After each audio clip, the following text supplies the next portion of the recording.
Alrighty.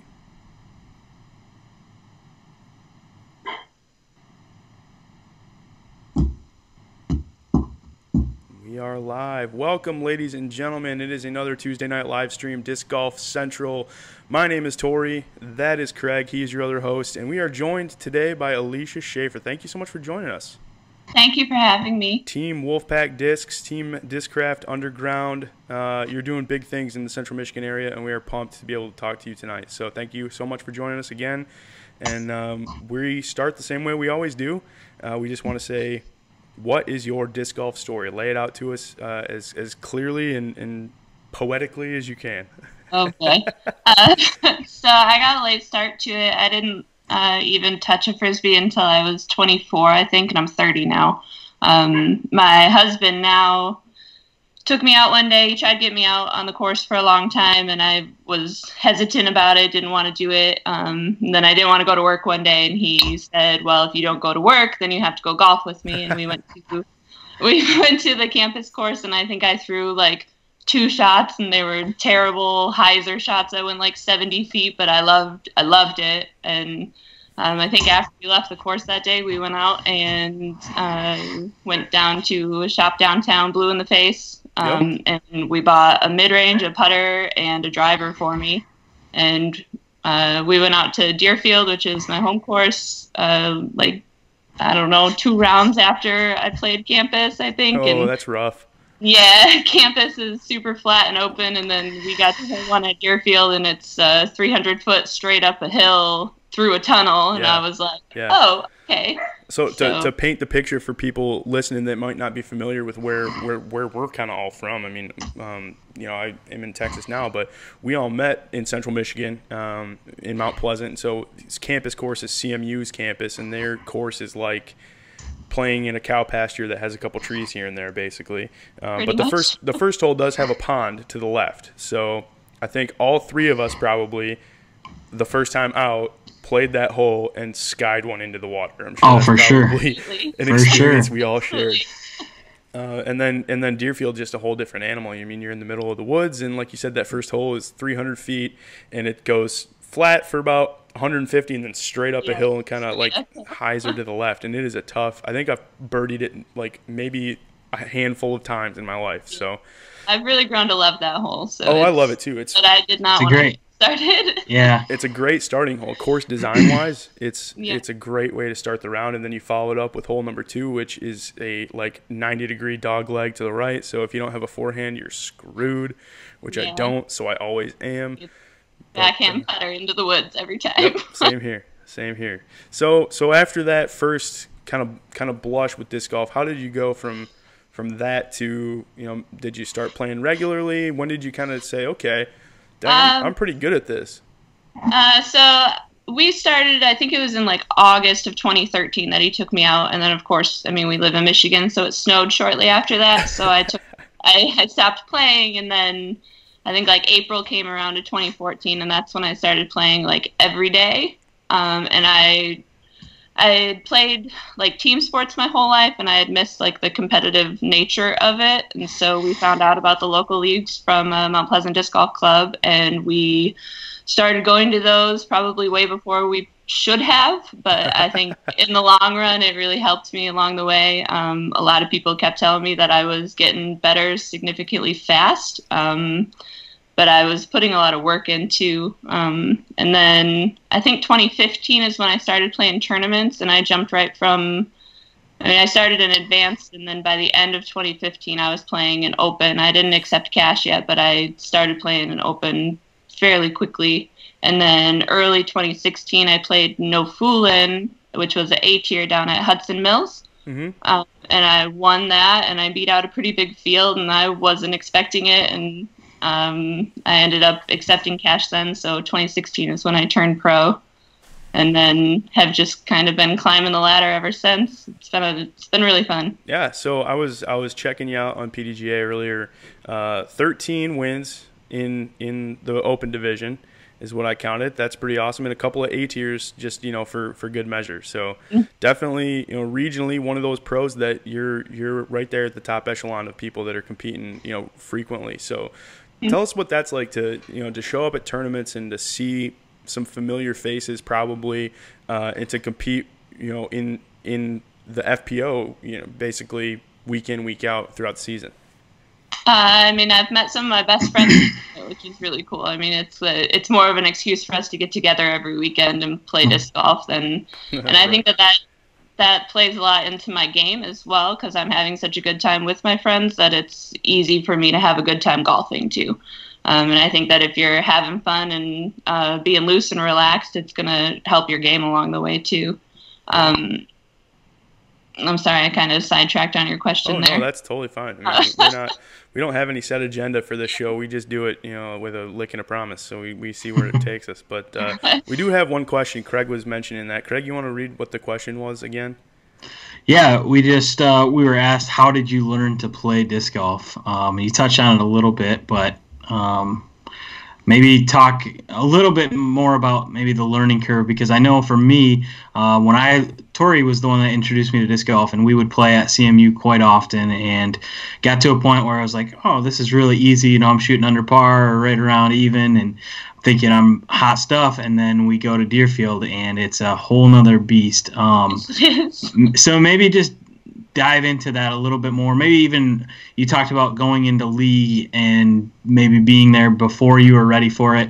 Last night I actually attended my first ever league, and it was really cool for me to see guys that I've never been around play disc golf and learn from them. And so talk about that experience and maybe just being a new disc golfer and joining league for the first time. Yeah, so when I first started, I was always trying to, like, throw as far as my husband does. And mind you, he can throw, like, 500 feet. And at this point in time, I could only throw, like, 120 feet. So that was kind of discouraging at first. But then once I realized that I probably wasn't ever going to throw as far as him, that I just needed to, like, learn my own game and learn my own discs to get me to that place. So I do a lot of, like, trying to stay in the fairway rather than trying to throw it a mile kind of thing. But Same. like I said, that was really hard for me to, like, that was a really hard concept for me to grasp when I first started golfing, because if I wasn't throwing as far as him, or if I was throwing into the woods on every throw, I would get really discouraged and, like, kind of angry about it. But I mean, after I learned that I could still get the same score as him on a hole by playing smart and playing the shots that I could throw, that I think I could excel well in the sport. So, and then as far as leagues go, just watching other people throw really helped me. And I watched a lot of YouTube videos, a lot of tournament coverage to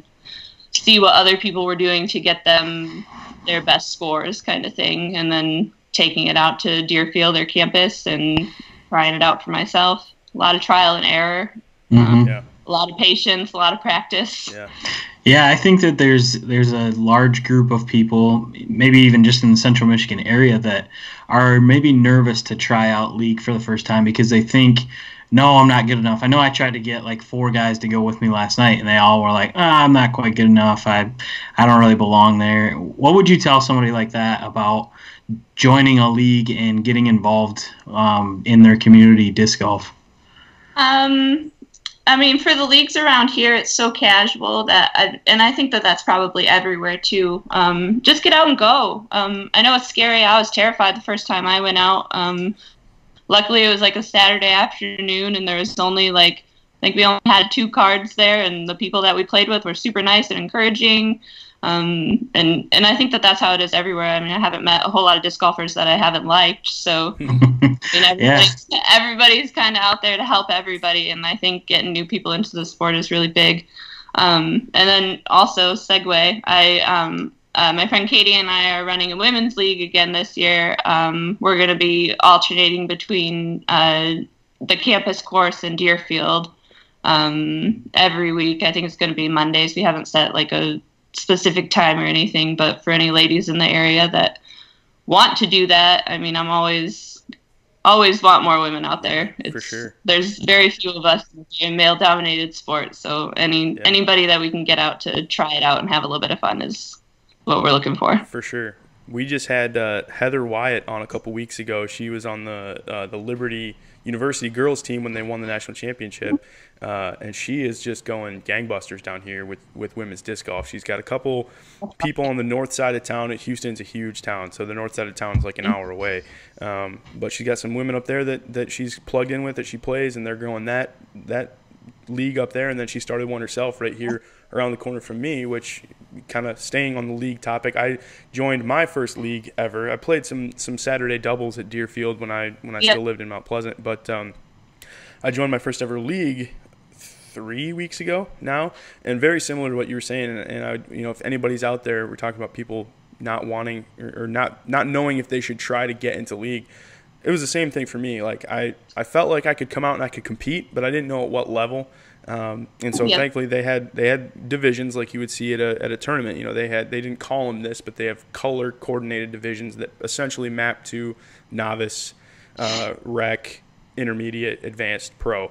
And so I had just played a tournament in the rec division, so I joined the equivalent of the rec division and quickly found out, okay, I need to move up, and it's given me a reason to work on my game, because I know that every week on a Thursday night I'm going to be playing with guys that are potentially better than me and going to come out and shoot lower scores. So that, to me, the benefit of league is I'm not just going out to play. Craig and I, we talked about this a couple weeks ago. We kind of teased it. We haven't done a follow-up to it yet. But one of the big reasons I play is to just go and burn calories. I need to drop some lbs. That's that is something that everybody works on all the time. But the other side of that for me is, okay, I haven't really competed in anything since high school, maybe some club sports in college, but nothing huge. And it does fuel that kind of competition fire for me, where I got to go out and I got to work on my game. I got to go out and I got to play the course as if I'm going to play a league night or a competition round, and be smart, like you're saying. And so the league aspect is a really casual way to get better because you're competing, but at the same time, you're just competing for fun. There's no stakes on it. Somebody like you got to worry about points and trying to make a dent in whatever you have to pay in for tournament fees, trying to win that back, or trying to just the prestige of winning and getting a sweet payout.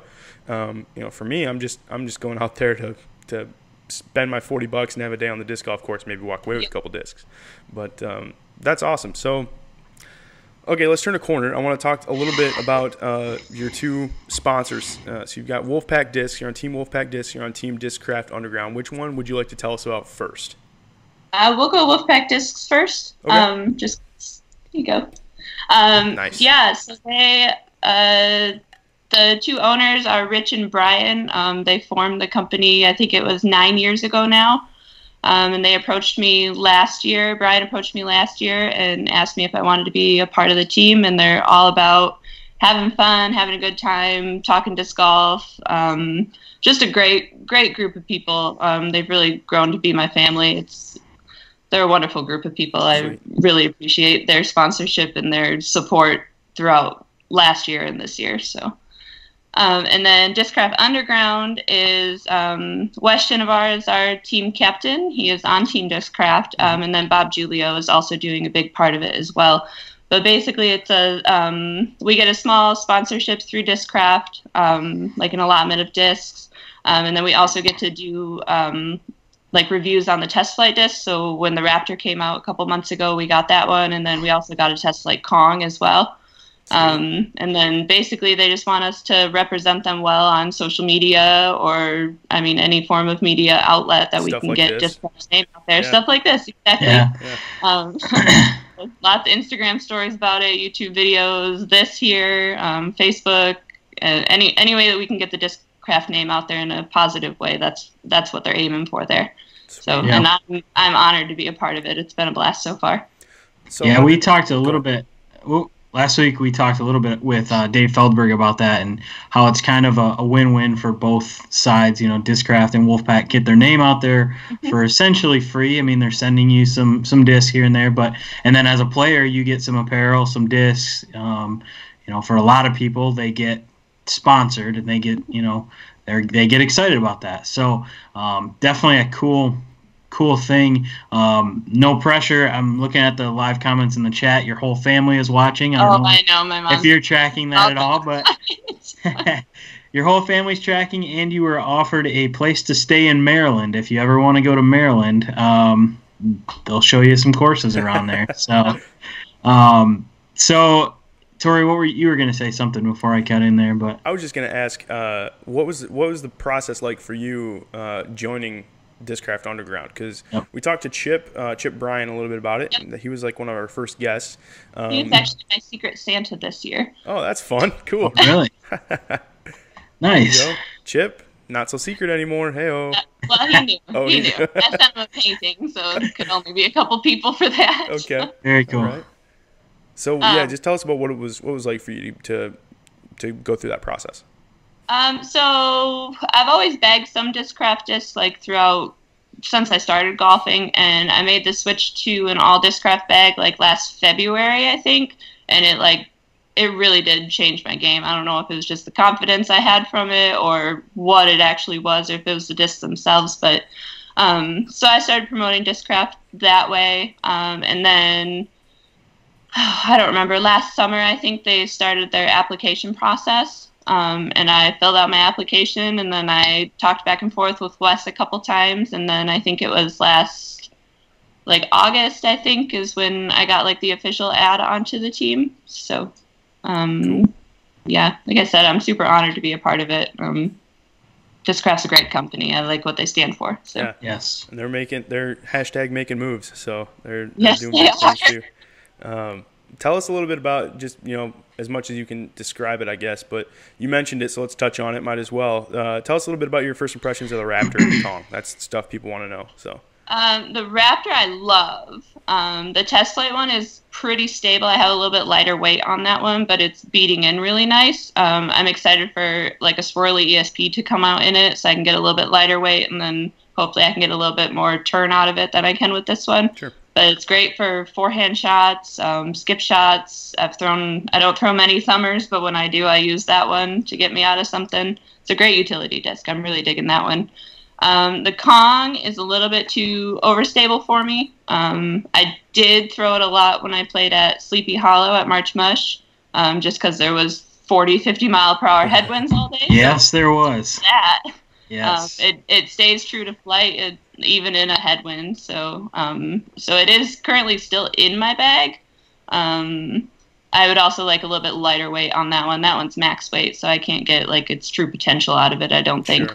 Sure. But for headwinds, that's why I keep it in the bag so far. So awesome. It lives up to the hype if you guys haven't thrown it yet. I think I can't get my hands on one down here. I went up to Texas State this weekend hoping to grab one of those in a Luna if they had one. And they had a couple production run Raptors, but they didn't have any of the Paul McBeth stuff left. So I was a little bummed.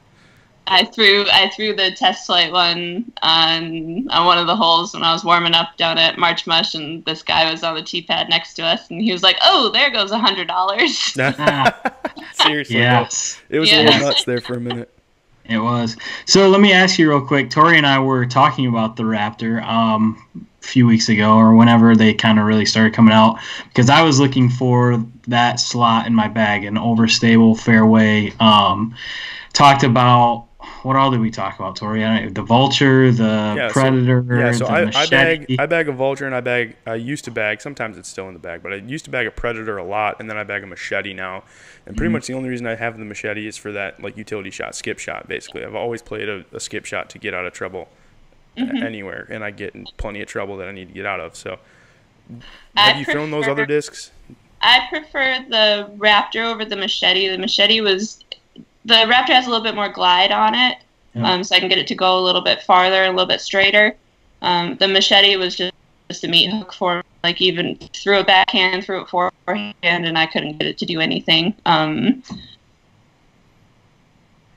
think the only run of it that I have ever thrown is one of the Crystal Sparkles that were, again, just a meat hook. You weren't going to get any sort of flight on them, just dumped. And then the Vulture, I threw a Big Z Vulture a couple times, but it never really made my bag, I guess. It's probably one that I should try out a lot, or a little bit more, but... Greg loves the Vulture. I do. I love the Vulture. A lot of people really like it. For me, it was, I don't know, I throw a heat for my, straight to understable, but I have two runs of them. One of them's really flippy, and then one of them's, I call it my beefcake heat, because it doesn't flip over. I don't know, it's the heat, but it doesn't flip over. So I think that's probably what I would use for a vulture, I guess. Yeah, that makes sense. I just like the vulture just seems to go and go and go forever. So that's why I bagged that. But I was looking for something that was a little bit more beefy than that. I ended up getting a predator because, well, I'm impatient and I couldn't wait for a raptor and I wasn't about to spend a bunch of money on one. So I still would like to pick one up here eventually. But just wondered what your thoughts were and if you had thrown those other ones and if you had any comparison. But another question on the live chat is about your beautiful paintings behind you and what those are all about. I know I've seen those at the store in Mount Pleasant at Basket Bangers, and why don't you tell us a little bit about those? So a few years ago, my friend Katie invited me over and we painted, and I had never really painted before, and I kind of fell in love with it and went out and bought myself some canvas and some paint, some paintbrushes, and just started going to town, and I've kind of been learning as I go. It's been a really cool process, actually. But I use it to fund my disc golf tournaments, so I'm always selling them on Facebook or Instagram. I've done a few raffles with them, but it's basically how I'm getting to my tournaments this year, and so thank you to everybody who has purchased one and supported me throughout that. It really means a lot. That's awesome. So. Yeah. If anybody, really quick, if somebody's watching this and wants to, doesn't have you as a friend on Facebook, or is there anywhere else that you sell them, or do they just send you a message on Facebook? How does somebody go buy one from you? So you can send me a message on Facebook if you want like a custom order one, or just be on the lookout for them. Like I said, on my Instagram and on my Facebook. My Facebook's Alisha Grace Schafer. Feel free to add me. I'm always looking to sell more. So, but yeah, send me a message, or my friend Katie a message, and one of us will hook you up with something. So sweet, awesome, and how cool that that's an outlet for you to do something that you enjoy and be creative, and also it funds something else that you enjoy, where you get to go and you get to have fun competing. Yeah. So sweet. Yeah. I wouldn't be able to go unless people bought them from me. So like I said, again, thank you for the support to anybody who's purchased them. That is cool. That is cool. Sure.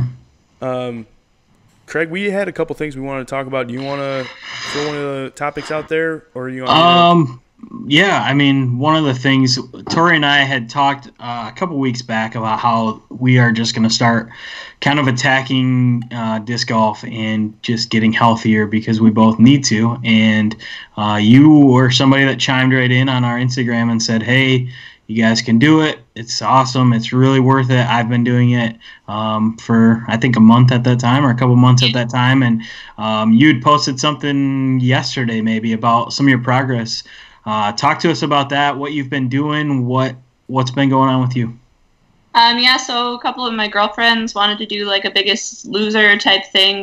We're running it from February 1st to May 1st, I believe.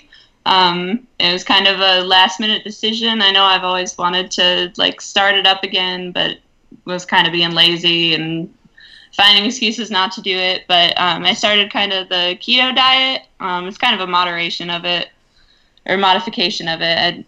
I don't sit there and count all of my carbs and all my calories. I'm just kind of being more aware of what I'm putting into my body, and making a strong effort to work out probably 4 or 5 days a week. It's not like a lot of workout. It's usually like a 15-20 minute at-home workout. Occasionally get out and maybe jog for a minute or two. I'm not really much of a runner, but same here. And then now that the weather's getting nicer again, getting out and golfing has helped a lot too. So yeah. But yeah, just kind of being more aware of what I'm putting into my body and making sure that I'm getting my workouts in and taking care of myself. Sweet. Yeah. That's inspiration for us. I know when we brought it up, I mentioned on the stream that if I could subsist entirely on Monster and Flamin' Hot Cheetos and Buffalo Chicken Rollers from the Circle K down the street, then I would. But that's not exactly the ingredients to a healthy or physically fit person at all. So that's been my biggest thing is, man, I love me some carbohydrates, and I talked about maybe I just need to do the keto thing, and we've definitely went that direction, my wife and I. But the hard part for me is that if I'm gonna have some chicken and some salsa and some cheese, and like some beans and corn and like a little salad, man, I just want to put that in a tortilla and just have a taco. That's my thing. They do have like a low carb tortilla. I think it only has like 5 net grams of carbs in it, and I'll eat one of those every once in a while. But for the most part, meat and cheese, and that's about it. Right. So going off of that, kind of our whole reason was to improve our disc golf game. Have you noticed any changes? I mean, it hasn't been super long that you've been doing this, but have you noticed any changes yet? Oh, absolutely. I can feel myself being stronger, and not getting as winded when I climb a hill anymore. Just little things here and there. I mean, it's not something that I notice a big change every time that I go out golfing, but every now and then there's something that happens, something small, like I climb up hole 11. You guys know hole 11. Yep. Climb up that hill, and we normally play the shorts just so we don't have to climb up to the top of it. So yeah. Yep. Yes, we do. We play the short on that on that hole, so we don't have to climb it. I actually just played Deerfield and Wildwood the other day, and those courses are no joke. When you're used to, I mean, I'm playing Reed Park most of the time because it's closest and it's flat as could be. And then I go and play Deerfield and Wildwood back to back, and I was definitely beat after it. So yeah, I think the course runs you about at least 3 miles. Yeah. Just from tee pad to basket, not even the hikes in between the holes. Not even when you're 100 feet off of the fairway and you got to trek through the woods. So yes. So that never Tori, happens to Craig though. No, never. Just never happens to me either. Tori, I don't know if you've got anything else. No, we've got one more thing that we want to hit on before we go. Just the weight loss thing. One of the things that I've really been trying to do is, first of all, get up in the morning earlier and go for a walk in the morning with my wife. And then when it comes to playing rounds, instead of setting a goal for myself score-wise, I set a goal for myself time-wise.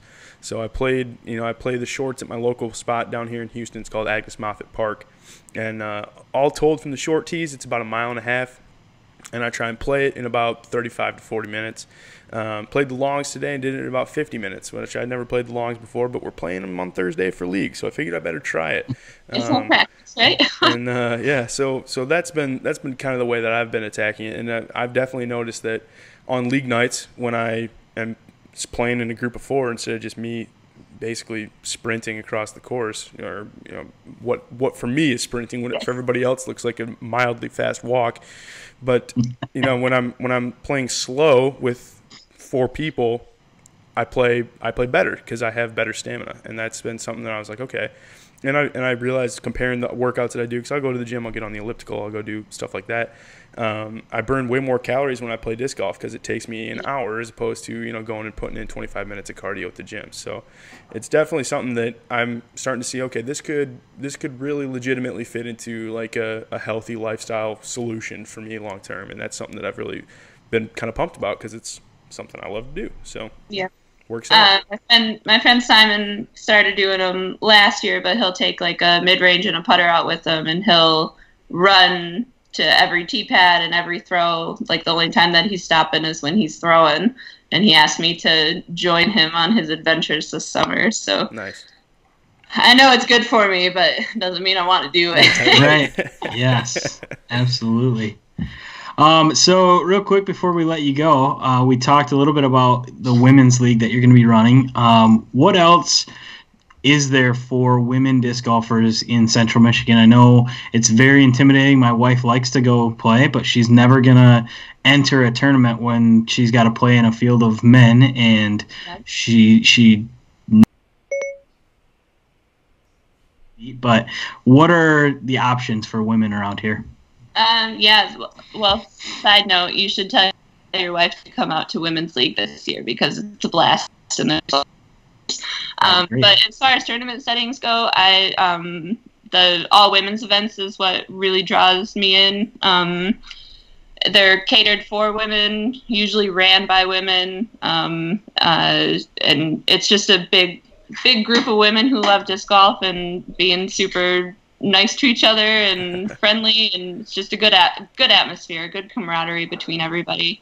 And the Michigan Women's Series does a point series every year. And this year, the first stop is at Deerfield.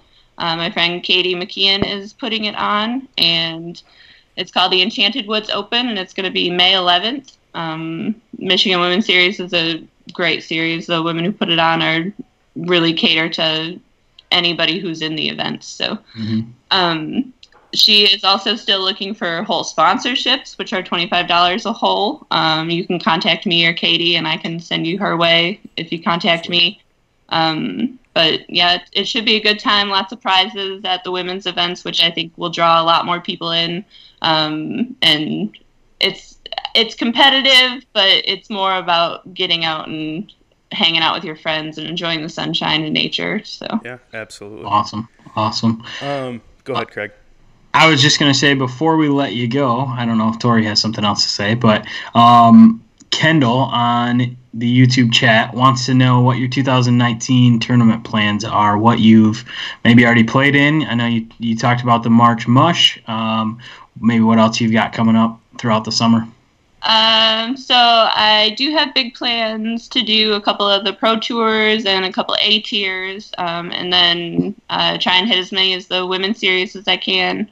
The big tournaments are going to be Ledgestone, Worlds. I'm going to try and make it out to the Delaware tournament. I don't know what it's actually called, but my aunt lives about 15 minutes away from the course, so I really want to go out and stay with her. And that course looks, I think it's a par 72 for 18 holes. Yikes.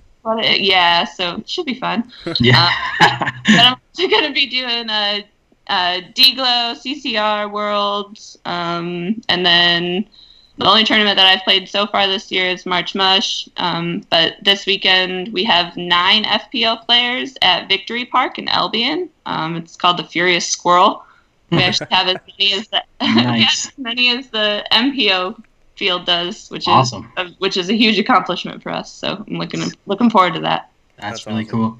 So the March Mush, I played in that Saturday because I was in the rec division. But I know that But it was much smarter to play on Saturday than it was. It was much smarter, from what I understand, but it was still very cold, very windy. But I know how you did on Sunday. But talk about that a little bit. Yeah, so I went out. It was me and Liz Carr got put on a card with a couple of the AM3 women, I believe, and it was a blast of a round. It was really hard to stay warm, and everything was a sheet of ice, so I wasn't really expecting a whole lot while I was out there. I just wanted to try not to throw some silly shots into the wind. I threw my zone on pretty much every upshot. I threw my Raptor a lot. I threw my Kong a lot. It was a lot of overstable discs, which I don't normally like to throw. But when it calls for it, I guess it's good that I can do it. But yeah, so I went out. First round, I shot like a 940 rated round, which I was super surprised about. And I had I think a 4-stroke lead after the first round. And then Liz and I battled. It was, I think, after the first 4 holes, she had caught back up to me, and I had a birdie putt on a hole in the woods, and it was the only putt that I ran that second round, and I canned it, and I gained a stroke back on her, and that was kind of where the momentum shifted, and I was able to play really smart, lay up on shots where she was forced to run them to try and gain a stroke back on me. So it worked out well. Very cool. I was thankful to get out of the day without falling down. That was my main goal. I can imagine, because Saturday it was crazy slippery out, and then everything kind of melted, and it was just muddy. And going down that hill on 18, I think, it was just all mud, and on 9 going out onto the little island. And then literally about the time I got in my truck to head home, it started freezing rain, and it just kind of continued overnight. So I knew Sunday was not going to be fun for you guys, but yeah, I saw a picture of you and Wes after you guys had taken the tournament down. I think Wes won it as well too, right? He won his division. I think it was his. I don't remember if he said it was his first win or if it was his first win in that division. I don't remember what he said, but he killed it out there. He shot some really high-rated rounds out in those crazy conditions. So very cool, very good for Discraft Underground for sure. For sure. Tori, you got anything else? Yeah, so I just wanted to touch on one more comment from the live chat, and then one quick other thing. So Sean I'm not really Boo. sure. Sean Boo. Yeah, he says, Alisha took me golfing for the first time, and I was hooked immediately. She's an amazing ambassador for the sport, very helpful to new players around our area, especially in women's league. So, high praise. And kind of playing off of that, Craig mentioned, maybe his wife wants to get involved. Maybe there's somebody else out there that wants to get involved. Is there a Facebook group? Is there a profile on Disc Golf Scene where they can go and get some information? Yeah, I have a Facebook group. It's called Deerfield Ladies League. I think you have to ask to join it, but it'll send me a notification and I can add anybody to it. So check that out on there. And I usually post weekly about like where we're playing, what course we're playing, and like what kind of prizes are going to be dealt out that night. So. Sweet. Oh, and it's completely free. I don't know if I mentioned that or not. No, you didn't. That's awesome. Do like $1 optional for the prize pool. Just to anything that you put into the prize pool always comes right back to you in prize form. And then there's $1 optional for ace pool too, in case anybody hits an ace. Cool. But awesome. Other than that, I mean, it's completely free and it's a blast. That's great. Sweet. That's great. Alisha, thank you so much for joining us. This has been a great time. It's our pleasure to give players like you a platform to talk about what you're doing, what your goals are, what's going on in the world of disc golf for you. So thanks for coming on the stream. We really enjoyed having you, and you're welcome back anytime. Thank you for having me. Yeah, maybe we'll check back in later this year and see how the season went for you. For sure. Hold me up. Come on anytime you guys need me. Awesome. Alrighty. Sounds good. Thanks. Thanks, Alisha. Yep, thank you guys. See ya. Awesome. There you go. Another great interview. It was just been greeted with great guests week after week. We have every single person, I feel like, sets the bar a little higher, and seems good. Yeah, it's been fun for us anyway. I'm enjoying myself. This is I feel like I've learned more about disc golf and local disc golf and leagues and tournaments and everything than I have, more in the last 2 months than I have ever. So yeah, it's good. Speaking of that, you want to touch a little bit about the Facebook group that you're trying to spin up and get people more involved right around there? Yeah, it's nothing too wild. It's Gratiot County, Michigan. From what I gathered in conversations, some things maybe went down in the last year or two with the league, and there was just a lot of shakeup, and nobody was really running it, and they didn't have a Facebook presence at all. They were only on Disc Golf Scene, which is great if you use it. Right. But even if you use it and somebody comments on something, you don't get the notification.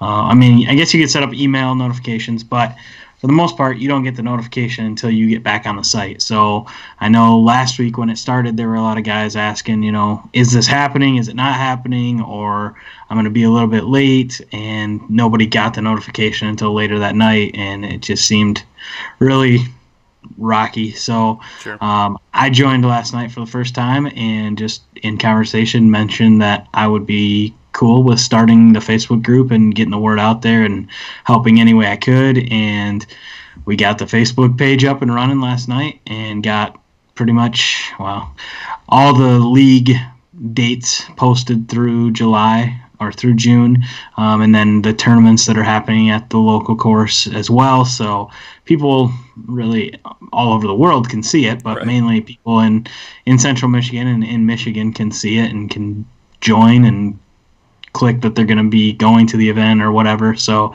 right. we have a little bit better idea, and then people can communicate on there. I know there's a lot of disc golf groups around, and it was kind of silly that we didn't have one here. So I just wanted a place that people could go, and if they were looking for somebody to go play with for the day. I know, like for myself, with you moving to Texas, a lot of times I'm stuck going by myself now, and so if there's a page that I can go on and ask if anybody wants to go play for the day, that's a win in my book. And if we can connect other discos with each other to go do that, then that's what we're hoping for. So did that, went and played League for the first time last night, and it was a really good eye-opening experience. I'm definitely not any great player, but I'd like to think I'm a little better than the bottom of the barrel. So it was good to get out and compete and see where we ended up. We ended up 3 shots out of the lead. We really could have gotten a lot more birdies on the last 8 holes, and me and my partner both kind of fell apart at the same time. So it's tough to make moves when you both fall apart and can't get off the tee. But it was a fun time, and I'm looking forward to going next week. Sweet. Yeah, I mean, we touched on it a little bit with Alisha, but I'm really surprised at myself that I never played League before. It's been such a positive experience, and not just for the community and making new friends and finding new people to golf with, but really just that competition aspect of it, of like, okay, now I have something to go out and play by myself for, you know. I ran into that when I was getting ready for that tournament where I was playing rounds, and I was like, okay, I need to get into, you know, tournament mode. I need to know that I've got a competition coming up, so I'm playing with purpose as opposed to just playing to play, and that League kind of gives me that, and it's just that little edge that I need to motivate me. You know what I mean? Yeah, I think that's the biggest thing. I told my wife that last night was, hey, I can definitely see how this can benefit me in the long run, because it gets me in that competition mindset without really having too much on the line. $5 entry fee is really all it cost me. But I think for us, we just had that small group of friends that we would go play with each other every single time we'd go out and play.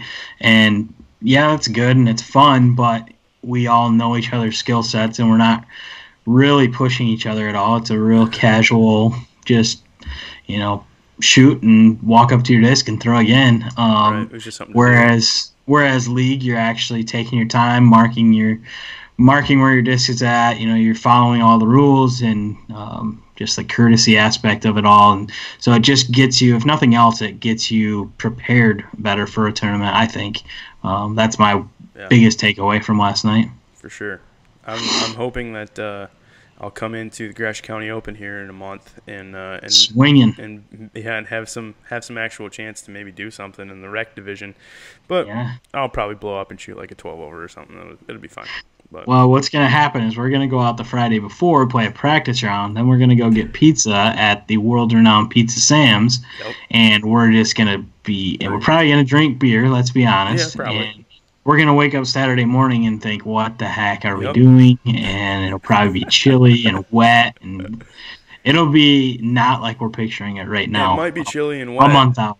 It might be chilly and wet, but we both have our Paul Macbeth special Adidas Terex shoes to conquer any terrain, you know? Very true. And our Paul Macbeth buzzes that go in the basket every time you throw them. So we're good to go. Yeah, I mean, I think we got it on lock pretty much. Yeah. So I don't know if there's anything else you want to talk about, or if you want to just jump to these Group 6 picks and call it a night. That's what I was going to say. Let's talk about Texas State's. I got lucky enough to talk about that. I got to spectate for a round. We showed up way too early on Saturday. We were there like just as the Masters Division guys were wrapping up. So we went out and we caught some lead card of the women's action. That was pretty cool, just to see, you know, the skill level that the top female players have. They're definitely all better than me. Sarah Holcomb throws really far. She whips that sidearm like crazy. So it was just cool to see in person and have that frame of reference of like, okay, I know I've played this hole before. I know what my disc did, and it didn't do that. And then again to see the guys who, you know, they were throwing it even further, and it was really, really impressive. What impressed me the most, you know, I'm watching and I'm thinking to myself, okay, I could play this hole the way this guy did or that guy did, not the lead card by any stretch, but I could play this hole the way these guys did, and I could get that 2. I could get that 3. I could do it, but it would probably be 2 out of 10 times I could execute it, you know. And these guys are going out there week in, week out, day after day, and doing it all the time with consistency. And that's, to me, that was the biggest takeaway, was just these guys are professionals. They have crafted and honed their skills to the point where they know exactly, they have the body control to throw exactly the shot they want to throw when they want to throw it. And the other thing that was interesting to me, going back and then watching some of the coverage from Jomez after, you know, we tagged along with the lead card of the men's group the second day. So on Sunday, I was watching day after coverage, and it was Ricky, AJ Risley, can't remember the other guy's name, the guy who was in the lead, who he didn't do well after that. Yeah, I missed the entire tournament basically, so I'm no help here. But Alex something, I don't know. He was. They kept commenting about he's got a pretty quiet demeanor. He just kind of goes to work. He just shows up. Sure. He gets his pars. He takes birdies where he can get birdies. And I'm like, okay, that's the kind of player I want to be. I want to be that person who can just play consistent, get birdies when I have the opportunity to, but know my limitations and know what I need when I need to take shots to press and when I can just settle for par. But one of the things that they were talking about on the coverage was spin control. And then I think it was actually maybe the next day when Bradley Williams was on the lead card for the Sunday. But spin control and how controlling the spin is something that, like, I'd never even really thought about it, to be honest with you. Like, I just throw the disc as hard as I can most of the time, or I throw it at 80%.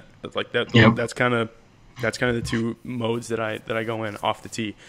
Yep. They were talking about Bradley Williams and how he has spin control, and the word they kept using was obsessed with landing his disc flat. And he would, like, every time.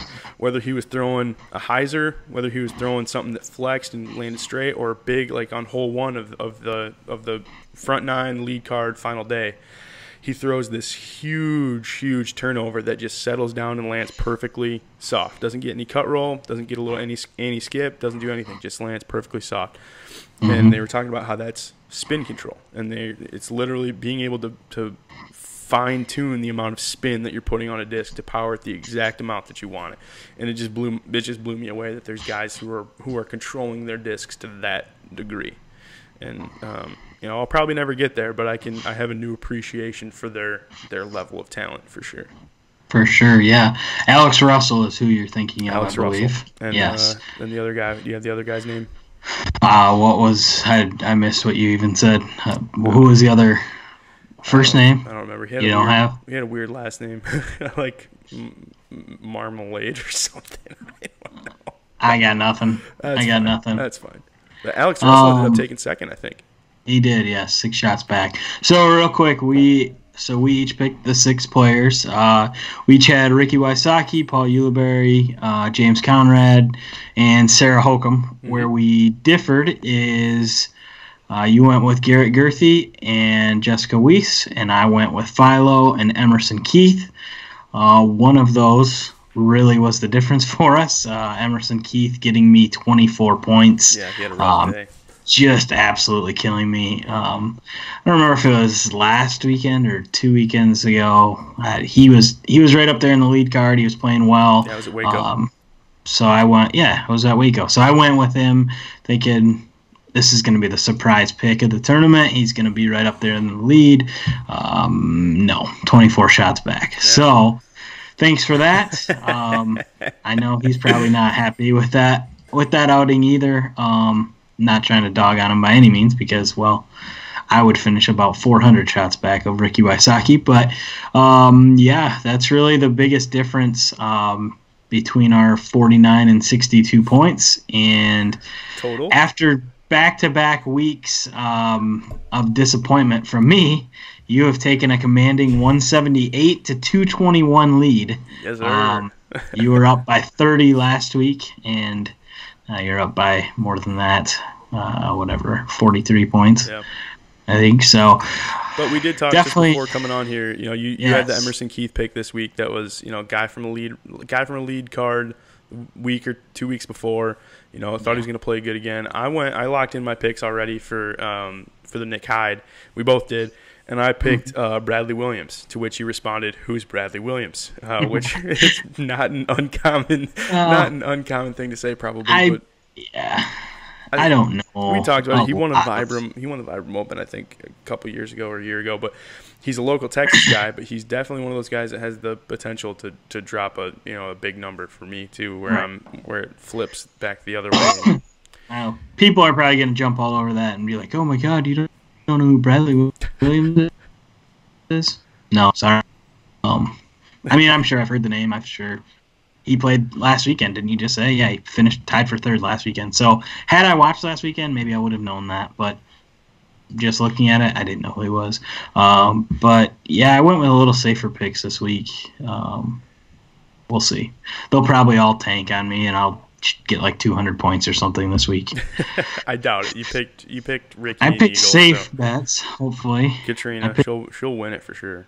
I picked Eagle, Ricky, Paul Ulibarri, Katrina, Paige Pierce, and Jessica Weiss.